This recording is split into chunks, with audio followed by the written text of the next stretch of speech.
has spoken. Now I want to bring in CNN senior political analyst Kirsten Powers and White House reporter for the Washington Post, Toluse Olorunnipa. Good evening.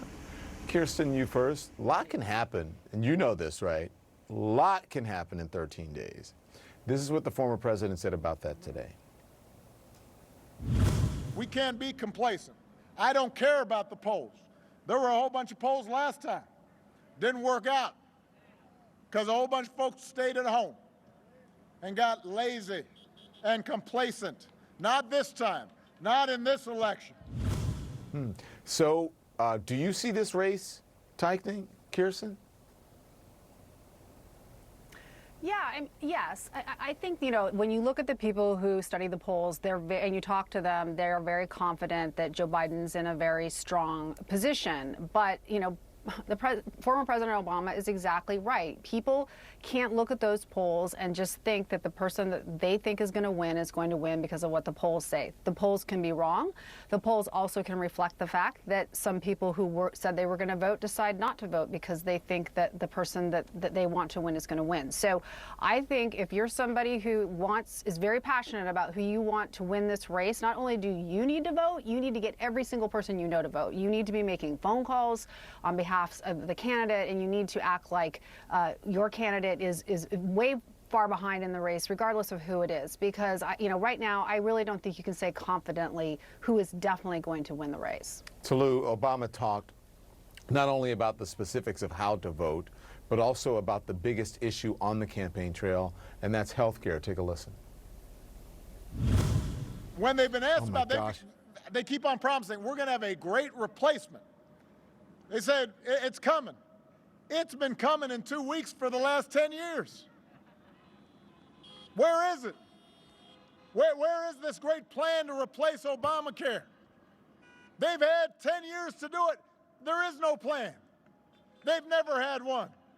Instead, they've attacked the Affordable Care Act at every turn, driving up costs, driving up the uninsured. Now they're trying to dismantle your care in the Supreme Court as we speak, as quickly as they can, in the middle of a pandemic, with nothing but empty promises to take its place.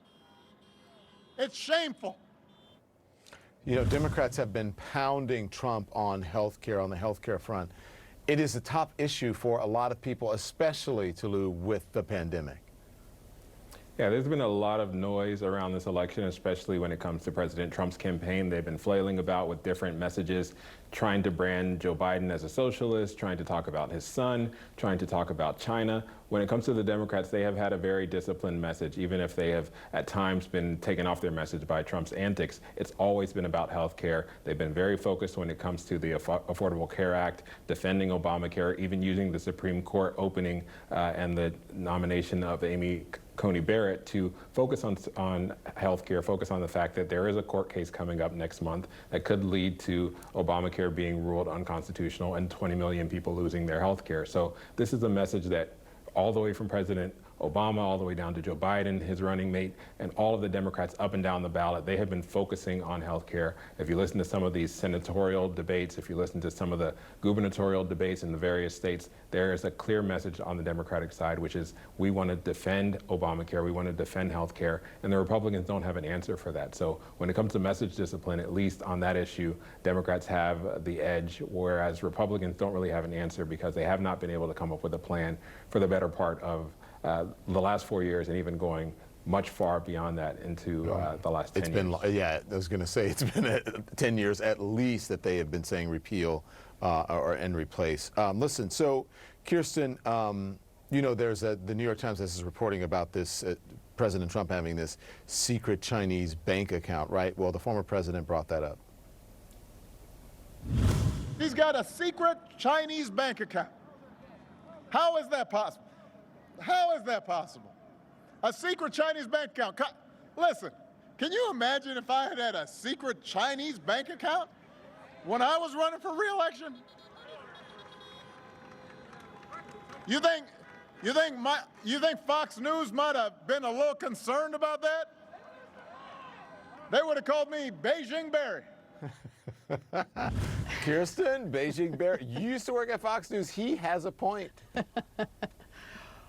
Oh, well, I mean, he would have, they're almost on a daily basis. The secret the things Beijing that Barry Donald Trump bank does. account and the fake, Yeah.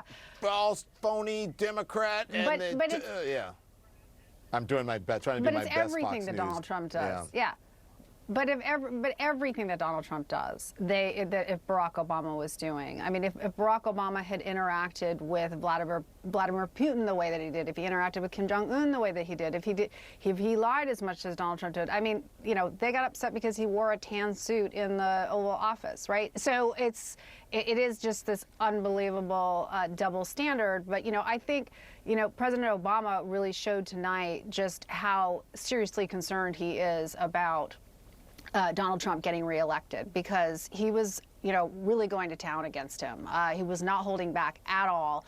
And I think that, you know, you typically don't have former presidents campaigning with the kind of passion that he was. And so I think that, you know, it's very clear. And I would also say, you know, I'm really disappointed that we're not seeing the same thing from George W. Bush. I mean, he's been completely absent. You know, he certainly let it be known that he doesn't like Trump, but he's just completely checked out and is not speaking up in the way that you have, you know, President Obama speaking up, in the way that you see other Republicans speaking out against Donald Trump. Yeah, and I read an article the other day that said he's the one that folks need to come out if they really want to seal the deal, meaning traditional Republicans.